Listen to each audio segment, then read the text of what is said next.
1941, en el sótano de la jefatura de policía japonesa, los investigadores descubrían una verdad impactante. Por años, un periodista alemán en Tokio se movió entre la élite nazi japonesa. Richard Sorger, mano derecha del embajador alemán, siempre estaba donde se reunía la gente poderosa, pero las pruebas señalaban una conclusión condenatoria. El partidario del Tercer Reich en los círculos diplomáticos de Tokio era en realidad un espía soviético y líder de la red de espionaje más exitosa de la Segunda Guerra Mundial. Por 8 años, Richard Sorger vivió una mentira perfecta. Reclutó una gran red de agentes japoneses y robó los secretos más profundos del Tercer Reich bajo sus narices. En primavera de 1941, advertía a Moscú que Hitler estaba por lanzar la mayor invasión militar de la historia, la Operación Barbarroja. Pero el paranoico Joseph Stalin lo ignoró. Como resultado, cuando la Wehrmacht cruzó la frontera soviética ese año, el Ejército Rojo fue tomado desprevenido. Mientras los panzers alemanes se acercaban a Moscú, Joseph Stalin enfrentaba una pregunta más desesperada.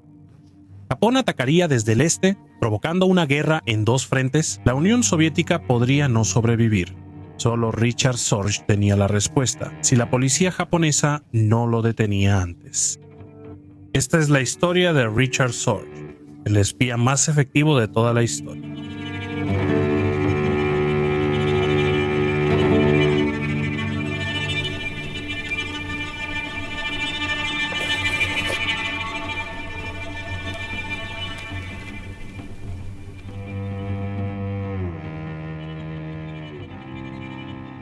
Richard Sorge nació en 1895 en Bakú, en el Imperio Ruso, hijo de un ingeniero alemán y madre rusa. Su inicio como revolucionario comunista fue mucho después, en las trincheras de la Primera Guerra Mundial. Sus ideas revolucionarias venían más de su familia que de una ideología propia.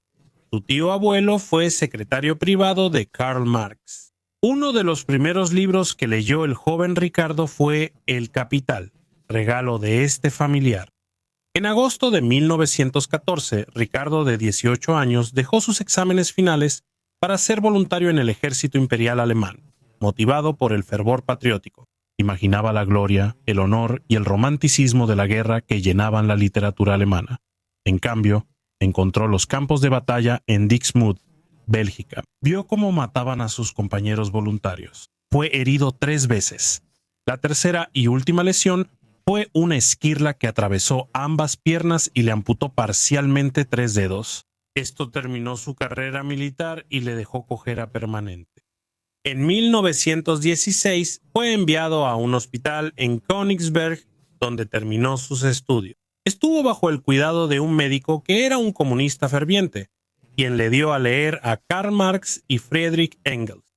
Esto fue lo que causó la conversión de Sorge. Comprendió que la guerra no era por honor ni patria, sino por avaricia capitalista, rivalidad económica y destrucción de la clase trabajadora para enriquecer a la burguesía. Decidió que la única solución era el cambio político violento y se haría comunista. Richard Sorge actuaba cuando el anonimato era sencillo. Antes, investigar los antecedentes de alguien podía llevar meses. Hoy, solo toma segundos. Cada huella digital que dejas se recopila, cataloga y vende. Por eso necesitas Aura, patrocinador del video. Así luce un informe típico de un corredor de datos. 11 páginas sobre una persona. Incluye tu nombre, fecha de nacimiento, direcciones, teléfonos, correos, datos familiares, redes sociales y hasta el auto que manejas. Todo está disponible para comprar en línea. Administro servicios en un servidor en casa y trato de mantener la privacidad, pero no se puede estar completamente desconectado. Nuestras vidas están muy conectadas y cada app y cuenta alimenta esta máquina de datos. Lo que me molesta no es solo que exista esta información, es que los corredores de datos ganan miles de millones vendiéndola sin tu consentimiento, sin importar si sus clientes son estafadores o acosadores. Aura envía solicitudes para borrar tus datos de sitios de corredores y de los resultados de Google automáticamente. Una vez eliminada, Aura monitorea para asegurarse de que no vuelva. Otras empresas ofrecen este servicio, pero ninguna con tantas funciones al mismo precio. Aura te alerta si tu información está en la dark web, monitorea fraudes en tiempo real, incluye antivirus VPN, administrador de contraseñas y soporte 24/7 en Estados Unidos. No te expongas a estafas o robo de identidad. Prueba Aura gratis 14 días en auracom/Felipe Thompson. En 2 semanas eliminarán tu información de estos sitios. Gracias a Aura por patrocinar este video. Durante la Revolución Alemana de 1918, Sorga estaba en Kiel repartiendo volantes y dando charlas secretas a marineros sobre marxismo. Él planeaba unirse al intento de levantamiento espartaquista en Berlín, pero llegó un poco demasiado tarde. Tras el fracaso y asesinato de sus líderes, Sorger se retiró a Hamburgo y obtuvo un doctorado en ciencias políticas en 1919. Rechazó una vida académica segura, se mudó al Ruhr, trabajó como minero y ayudó a organizar el Ejército Rojo del Ruhr durante el golpe de Kapp.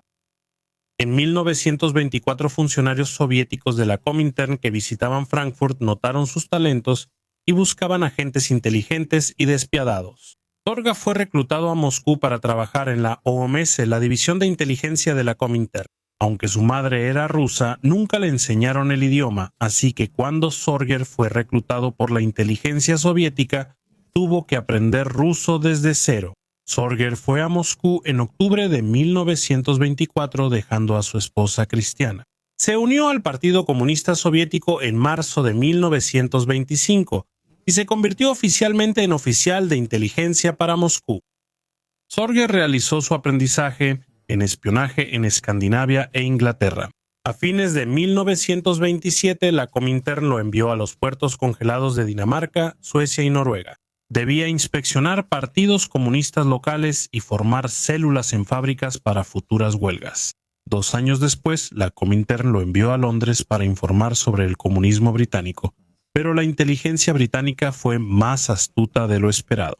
El servicio secreto identificó a Sorger y lo deportó en 1929. Para colmo de males, cuando Sorga regresó a Alemania, se enteró de que su puesto en la Comintern en Moscú había sido abruptamente terminado. Fue uno de los primeros atrapados en las purgas políticas de Stalin, mientras él asumía el poder. Sorger pasó un mes en Berlín sin actividad, hasta que una reunión con el jefe de inteligencia militar soviética le ofreció una nueva oportunidad. Trabajaría para el 4º Departamento del Ejército Rojo y regresó a Moscú en octubre de 1929. Como parte de su tapadera, fue deshonrado públicamente. Al ser expulsado oficialmente de la inteligencia soviética, en realidad y en secreto, había pasado a trabajar para la inteligencia militar soviética. La primera misión relevante de Richard Sorger fue en Shanghái. La ciudad era caótica y hedonista, con fumaderos de opio junto a bancos internacionales, sin necesidad de visa y una vida transitoria para todos.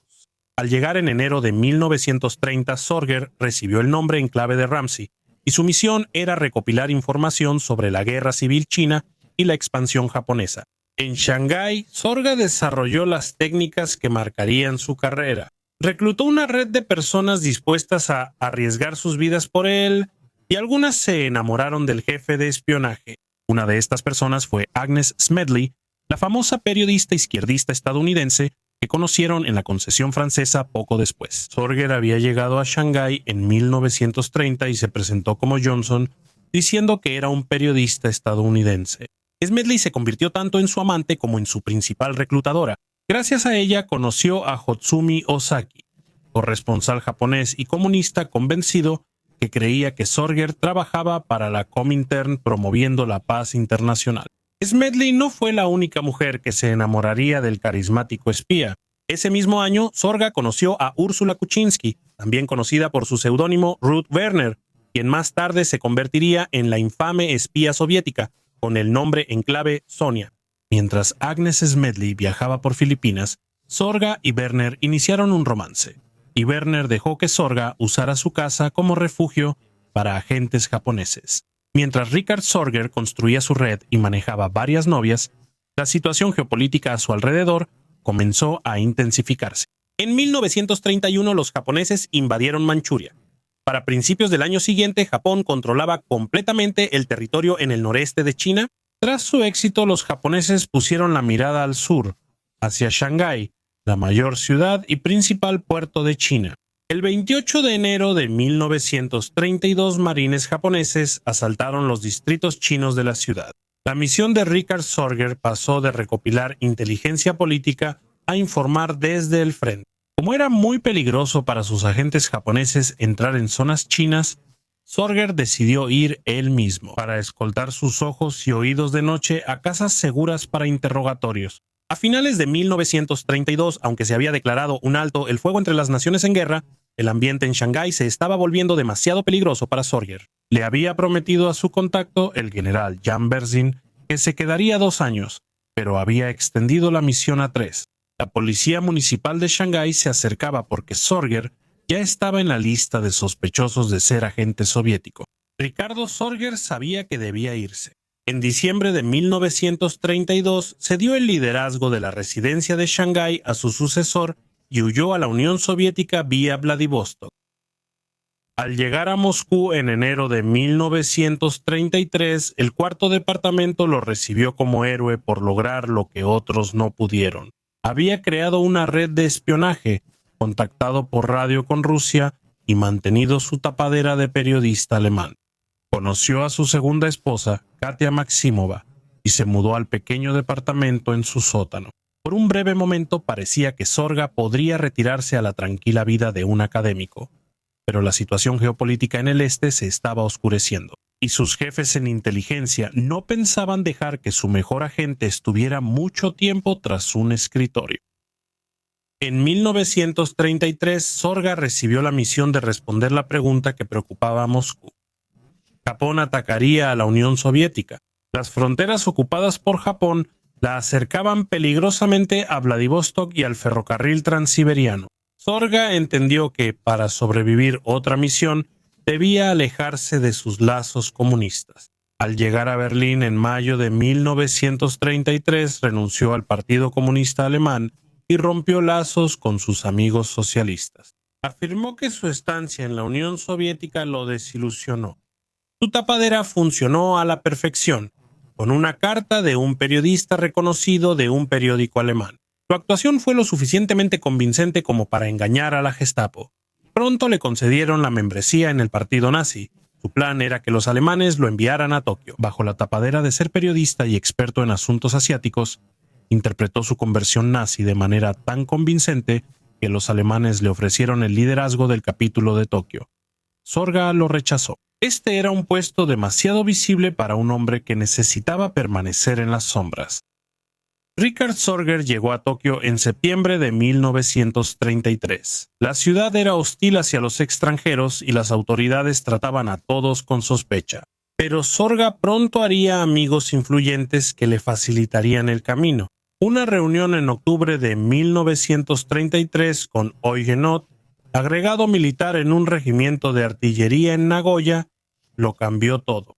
Sorga y Ott sirvieron juntos en la misma división en el frente occidental durante la Primera Guerra Mundial y rápidamente crearon un vínculo por el alcohol y sus recuerdos de combate en largas sesiones de bebida. Sorga comenzó a proporcionar información de inteligencia de sus agentes japoneses a Ott, quien a su vez la presentaba como su propio análisis y la entregaba a sus superiores. Los jefes quedaron impresionados y Berlín ascendió pronto a Ott a agregado militar principal en la embajada alemana en Tokio. Ott no fue el único funcionario alemán que Sorga cultivó mientras tomaban whisky. El almirante Paul Benneker, agregado naval alemán, fue otro de los compañeros de copas más cercanos de Sorga. Benneker era de los pocos en Tokio que igualaban la legendaria capacidad de Sorga para el alcohol. Benneker confiaba plenamente en Sorga, sin imaginar que sus charlas eran archivadas para Moscú, mientras Sorga infiltraba a los alemanes. Construyó una red formidable entre los japoneses. En el centro de ella estaba su agente de toda la vida, Hotsumi Ozaki, quien había seguido a Sorga desde Shanghái hasta Tokio. Para 1937, Ozaki ya había logrado un éxito notable por sí mismo. Se volvió asesor del grupo de desayuno del primer ministro Kanoe, expertos que aconsejaban sobre las políticas más delicadas de Japón. También en el grupo estaba Max Clausen, el operador de radio. Dirigía un negocio de copiado de planos como fachada. El negocio fue tan rentable que terminó financiando la red de espionaje de forma encubierta. Clausen enviaba mensajes codificados a Wiesbaden, en realidad Vladivostok, usando una radio portátil oculta en una maleta, pero debía mudarme seguido para esquivar las camionetas detectoras japonesas. Finalmente, el equipo de Sorga ideó una solución ingeniosa. Usaron un velero como base de radio móvil. Clausen transmitía desde el agua y luego cambiaba de ubicación, haciendo casi imposible que el servicio de monitoreo de radio japonés triangulara su posición. Luego estaba Bronko Vukelic, periodista yugoslavo. Trabajaba como fotógrafo y transfería documentos a microfilm. El grupo principal de espías incluía a Yotoku Miyagi, artista de Okinawa. Era el encargado de campo, recolectaba inteligencia militar, traducía documentos japoneses y viajaba a zonas militares para observar movimientos de tropas. Se reunían en restaurantes, bares y después en la casa de Sorga en Isabu. Fue durante este periodo que Richard Sorger consolidó su legado como uno de los espías más efectivos de la historia, si no es que el más efectivo. A fines de 1936, la infiltración de Sorga en la embajada alemana rindió sus mayores frutos hasta entonces. Se enteró de una alianza militar secreta entre la Alemania nazi y el Japón imperial llamada Pacto Anticomintern.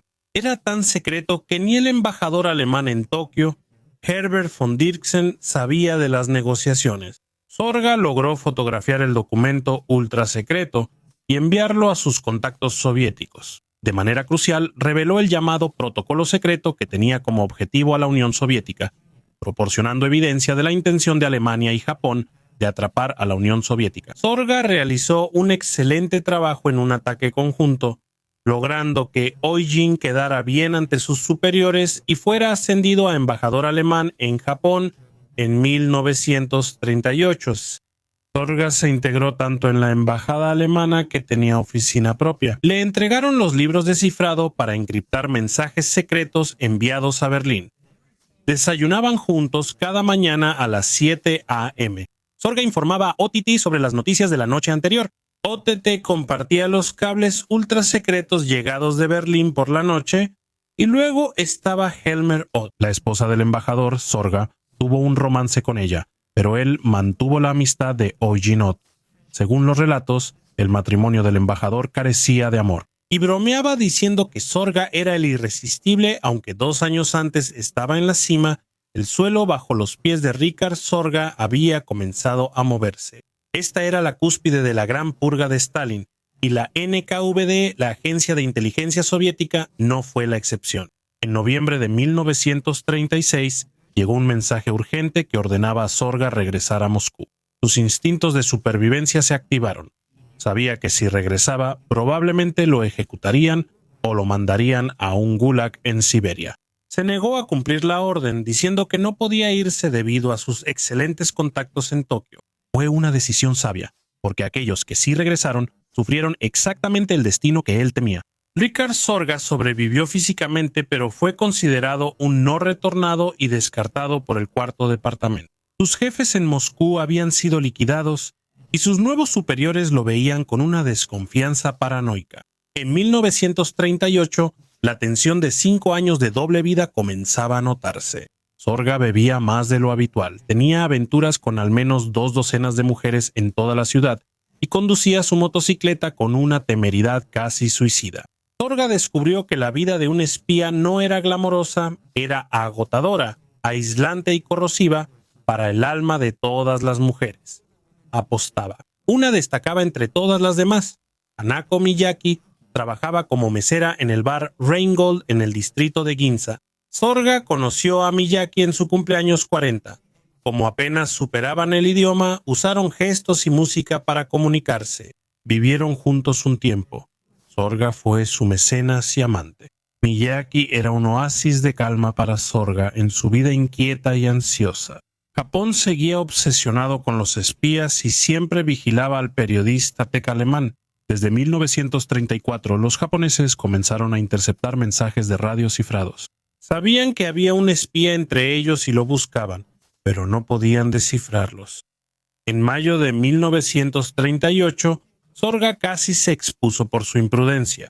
Tras una noche de copas en el Rheingold, Se fue en su motocicleta, perdió el control a alta velocidad y chocó contra un muro cerca de la embajada estadounidense. Cuando despertó más tarde en el hospital, su primer pensamiento no fue sobre sus graves heridas, sino sobre lo que llevaba en el bolsillo.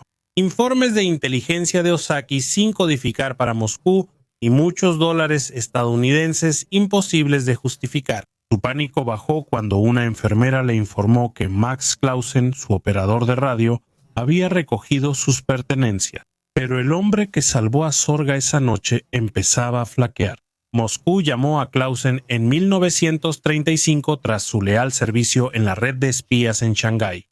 Como recompensa, lo exiliaron a la República Alemana para reparar tractores. Regresó al trabajo de inteligencia y se reunió de nuevo con Sorga en Tokio, pero los cimientos de su ideología se estaban resquebrajando. Para 1940, el negocio de impresión hizo rico a Clausen. Mientras aumentaban sus ganancias, su fe en la causa disminuía. Richard Sorger también era un jefe estricto. Cuando Clausen tuvo un infarto en mayo de 1940, Sorga lo obligó a transmitir desde su cama. Sorger gastaba mucho en sí mismo, pero daba poco a su operador de radio. Absorbido en sus problemas, Sorga no notó el resentimiento de Clausen. Tal vez Sorga estaba distraído por otros hechos. En 1940 los alemanes empezaron a sospechar. Volta Schellenberg, de la Oficina Central de Seguridad del Reich, recibió la tarea de investigar los vínculos comunistas del pasado de Sorga. El sabueso que Schellenberg envió a Tokio para interrogar a Sorga en abril de 1941 era el coronel Joseph Messinger, el infame carnicero de Varsovia. Como comandante policial en Varsovia, Messinger autorizó ejecuciones masivas de intelectuales, clérigos y maestros polacos. Su brutalidad horrorizó a sus superiores, pero Sorga hizo lo que siempre. Se hizo amigo del monstruo. Los dos hombres bebieron juntos. A pesar de su temible reputación, Messinger fue sorprendentemente fácil de manipular para Sorga entre whisky y sake. El carnicero de Varsovia dejó de ser una amenaza y se volvió una fuente involuntaria de información sobre la Gestapo en el lejano Oriente. Al volver a Berlín, Messinger informó a Schellenberg que Sorga era confiable y se cerró la investigación. Richard Sorger nuevamente evitó el peligro. En mayo de 1941, el teniente coronel Irving Scholl, un mensajero alemán y amigo, llegó a Tokio con noticias devastadoras. Le informó a Sorger que Hitler invadiría la Unión Soviética a mediados de junio. Entre 170 y 190 divisiones se concentraron en la frontera oriental y habría ataques principales hacia Moscú, Leningrado y Kiev. Sorga envió un mensaje urgente a Moscú. Se prevé que la guerra germano-rusa comience alrededor del 15 de junio. Stalin rechazó los informes de inmediato y desestimó a Sorga como alguien que solo tenía pequeñas fábricas y burdeles en Japón. Stalin no olvidó que Sorga se negó a regresar a Moscú en 1936 y lo veía como un agente doble poco confiable. Stalin no aceptaba que Alemania quisiera abrir una guerra en dos frentes y pensaba que las advertencias de Sorga eran desinformación británica. Este fracaso de inteligencia también se debió a la cultura de terror que creó Stalin. Philip Golikov, general y jefe de inteligencia militar soviética, saboteó a sus propios agentes para salvarse. Golikov sabía que sus predecesores habían sido purgados y ejecutados por entregar información que a Stalin no le gustaba, así que Golikov seleccionaba cuidadosamente los informes antes de que llegaran al escritorio del premier, eliminando cualquier cosa que contradijera la creencia de Stalin de que Alemania no atacaría. Un sistema filtró las advertencias de Sorga para decirle a Stalin solo lo que quería oír. Al ver que ignoraban sus advertencias, Sorga se arriesgó y ordenó a un subagente filtrar la historia al New York Herald Tribune. Se esperaba que la noticia en la prensa occidental conmocionara a Stalin y lo hiciera actuar. El 31 de mayo de 1941, el titular decía: Tokio espera que Hitler ataque a Rusia, pero Stalin no hizo nada. Cuando ocurrió la invasión el 22 de junio de 1941, la Unión Soviética fue tomada desprevenida. Sorga se enfureció al oír los informes sobre la invasión. Su frágil estado mental casi lo llevó al colapso. Dejó su cautela habitual, discutiendo a gritos con los nazis locales y teniendo arrebatos en los bares que visitaba. Richard Sorger no entendía que una de sus mayores amenazas venía de su propio círculo. Max Clausen finalmente había dejado de creer que resentía cada hora que pasaba encorvado sobre su transmisor por una causa que consideraba muerta. Por primera vez admiró al enemigo. Y así Clausen empezó a sabotear la red de espías. En 1941, Clausen envió menos del 10% de los mensajes que Sorga le entregaba. Los que no enviaba, simplemente los destruía. Clausen retrasó días las advertencias sobre Barbarroja y al enviarlas truncó el mensaje y distorsionó detalles del orden de batalla alemán. La información que llegó a Moscú era solo una sombra de lo que Sorga había reunido. Sus advertencias llegaron tarde y sin el detalle preciso que diferencia la inteligencia útil del rumor. El sabotaje de Clausen dio a los asesores de Stalin razones para ignorar al espía en Tokio. Sorga nunca lo supo. Se enfureció por el silencio de Moscú. Pensó en desertar y huir a Shanghái, pero su compromiso comunista se lo impidió. Necesitaba saber. Una última pregunta: si Japón se uniría al ataque alemán. Para finales del verano de 1941, la Unión Soviética se estaba derrumbando. Bajo el ataque alemán, la Wehrmacht había destrozado las defensas soviéticas, rodeando ejércitos enteros y avanzando hacia Moscú. Stalin tenía divisiones siberianas de élite en el lejano oriente, resguardando contra un posible ataque japonés, enfrentando un cálculo desesperado. Eran las mejores tropas del Ejército Rojo, experimentadas, bien equipadas y entrenadas para combates brutales. Moverlas al oeste salvaría Moscú. Pero si Japón atacaba en su ausencia, la Unión Soviética tendría guerra en dos frentes. No podría ganar. Todo dependía de una sola pregunta: ¿qué haría Japón? Este era el momento que Richard Sorger esperaba desde 1933, gracias al acceso de Ozaki al gabinete japonés y al ferrocarril del sur de Manchuria. A través de las observaciones de Miyagi sobre los movimientos de tropas y mediante un análisis cuidadoso del dilema estratégico de Japón, Sorga reunió la respuesta. Miyagi informó que las tropas japonesas recibían pantalones cortos tropicales, no abrigos de invierno, ya que iban al sur, no a Siberia. Ozaki confirmó que las reservas de petróleo en Japón eran críticas, con menos de 2 años de suministro para la marina. El embargo petrolero de Estados Unidos generó una crisis. Japón debía tomar los campos petroleros de las Indias Orientales neerlandesas. No tenían combustible para pelear en Siberia. La Conferencia Imperial del 2 de julio decidió que Japón atacaría al sur contra Estados Unidos y Gran Bretaña, no al norte contra la Unión Soviética. La conclusión de Sorger fue reforzada por otra fuente, el almirante alemán Wenneker. El agregado naval defendía los intereses de la marina alemana en Tokio, alineados con la estrategia sureña japonesa. Avance hacia Singapur y las Indias Orientales neerlandesas ricas en petróleo. Wenneker reportaba directamente a Berlín por un canal independiente, ignorando incluso al embajador Ott, con quien tuvo un desacuerdo.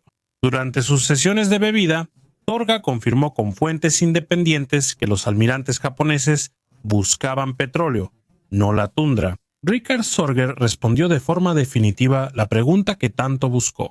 El 20 de agosto, Sorga informó que el alto mando japonés decidió no ir a la guerra con la Unión Soviética ese año. El 14 de septiembre envió la confirmación de que la URSS puede estar absolutamente libre de la amenaza de un ataque japonés en el este. Clausen también había retrasado este mensaje, guardando el borrador de Sorga durante semanas, antes de finalmente transmitirlo a mediados de septiembre. Afortunadamente aún llegó a tiempo y finalmente Stalin le creyó. Las divisiones siberianas avanzaron al oeste y llegaron nuevas tropas, tanques y aviones para defender Moscú. Cuando la Wehrmacht lanzó su asalto final a Moscú en noviembre de 1941, no halló tropas agotadas, sino refuerzos de élite recién llegados del lejano oriente. La contraofensiva soviética en diciembre de 1941, primera gran derrota alemana, se logró por esas divisiones siberianas. Moscú fue salvada y su salvador había sido Richard Sorge. El alcohólico y mujeriego que Stalin despidió proporcionó la inteligencia clave en la Segunda Guerra Mundial. Pero Sorga nunca sabría el impacto de su trabajo. Para otoño de 1941, el lazo se apretaba. Sentía que había cumplido su misión en Tokio y escribió a Moscú para ser llamado de regreso o ir a Alemania, pero nunca envió el mensaje. La causa exacta del colapso de la red aún se debate. La versión convencional indica que Tomo Kitabayashi, costurera y ex casera de Miyagi en California, le dijo a la policía japonesa Toko durante un interrogatorio que Miyagi podría ser comunista. Otra versión dice que Ritsuo Ito, líder radical del Partido Comunista Japonés, reveló la pista bajo tortura de la Kempei Tai. Ito dio una lista de nombres que incluía a Ozaki y Miyagi. Los japoneses comenzaron el laborioso proceso de investigar y vigilar a más de 100 nombres en esa lista. Esto los llevó a un corresponsal de un periódico alemán, Richard Sorger. Bastó tirar del hilo inicial para que toda la red se desmoronara. La policía arrestó a Miyagi el 10 de octubre de 1941. Hallaron documentos incriminatorios en su cuarto. Miyagi intentó suicidarse lanzándose por la ventana del segundo piso. El interrogador japonés saltó tras su sospechoso por la ventana. Ambos cayeron en un arbusto y sobrevivieron. Se dice que Miyagi quedó tan impresionado por la disposición del interrogador a arriesgar su propia vida que lamentó su fallido seppuku y decidió confesar. El 15 de octubre de ese año arrestaron a Hotsumi Ozaki. Su arresto causó conmoción en el gobierno japonés. Un asesor cercano al primer ministro era un espía soviético. El 19 de octubre de 1941, la Toko fue por el líder de la red de espionaje. Sorga recibió una nota de advertencia esa noche que le decía huir. Tras 20 años de espionaje, su instinto le decía correr, pero Sorga dudó. ¿Por qué? Una bella bailarina japonesa lo esperaba en la cama y, pese al peligro, no resistió irse sin una última vez. Anoche, camino a su departamento, un distraído Sorga cometió un error fatal. En vez de quemar la nota de advertencia, la rompió y arrojó los pedazos al suelo. Los agentes de la Kempei Tai recogieron los pedazos y confirmaron su culpabilidad sin dudas. Varias horas después, la policía arrestó a Sorga mientras estaba en un apasionado abrazo con su amante. Al menos, esa fue la versión de Ernesto Volkmann. El escenario menos dramático y más probable es que al amanecer del 19 de octubre, la Toko allanó la casa de Sorga en Asabu. Saludó a los oficiales en pijama, los invitó a pasar y siguió actuando, aunque todo se derrumbaba a su alrededor. Para cuando todo terminó, al menos 35 miembros de la red de espionaje de Sorga habían sido capturados y arrestados. Al principio, Sorga intentó salir del problema con engaños, insistiendo en que era un nazi leal, pero la policía tenía pruebas abrumadoras. Incautaron el transmisor de radio de la casa de Clausen y tenían confesiones de sus subordinados. Los japoneses interceptaban los mensajes de radio de Sorga desde 1934, pero no lograron descifrar el código.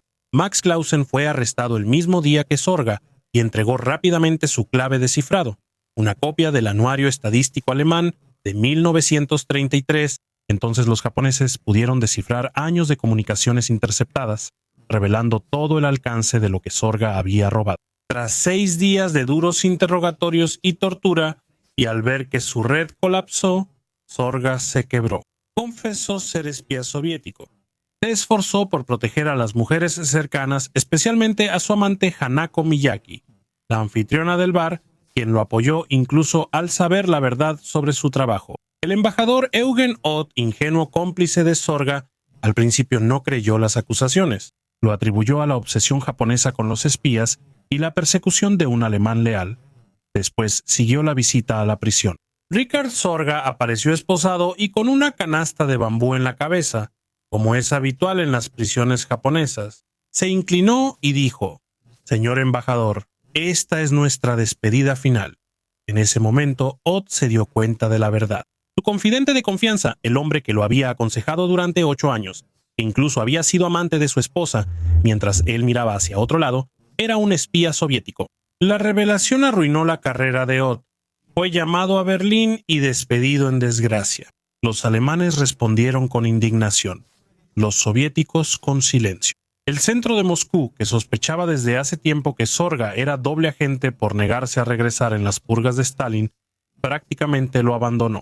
Sorga pensaba que Moscú haría un intercambio de prisioneros tras todo lo que hizo, y no se equivocaba al esperar eso.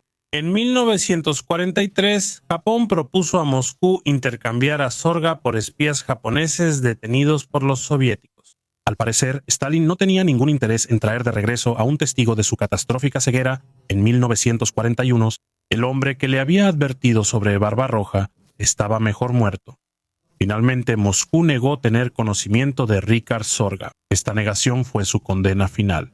Ni siquiera la esposa rusa de Zorga, Katia Maximova, fue perdonada. Ella fue arrestada por la NKVD en 1942 por actividad criminal. Fue exiliada a Siberia y murió de enfermedad y abandono en 1943. Zorga y Ozaki fueron sentenciados a muerte el 29 de septiembre de 1943. Zorga se mantuvo tranquilo ante la sentencia. Programaron su ejecución para el 7 de noviembre de 1944, el aniversario de la Revolución Bolchevique. Para entonces, Zorga llevaba más de 3 años de interrogatorios y torturas continuas. Finalmente llegó el día de su ejecución. Prisión de Tsugamo, Tokio. 7 de noviembre de 1944, Hotsumi Ozaki fue ahorcado primero. Escribió cartas conmovedoras y un poema de despedida a su esposa, enfrentando el final con estoicismo samurái. Richard Zorga fue ahorcado poco después de agradecer al personal de la prisión y rechazar al sacerdote. Sus últimas palabras en japonés fueron un saludo a la causa que sirvió toda su vida adulta: Ejército Rojo, Partido Comunista Internacional y Partido Comunista Soviético. Incluso al enfrentar la muerte y ser abandonado por el país al que lo arriesgó todo, Ricardo Zorga seguía creyendo fielmente. Su cuerpo fue arrojado a una fosa común en Soshigaya. A diferencia de Zorga y Ozaki, Clausen no recibió pena de muerte. Recibió cadena perpetua, sobrevivió a la guerra y fue liberado por las fuerzas estadounidenses en 1945. Por 20 años, la Unión Soviética eliminó a Richard Zorga de la historia.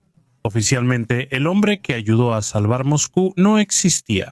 Los archivos de la NKVD informaron por error que Zorga fue fusilado en 1942, pero una persona nunca olvidó a Hanako Miyaki, la anfitriona de bar japonesa que lo había amado. Finalmente lo halló en esa fosa común y lo reconoció por su puente dental de oro y heridas de guerra.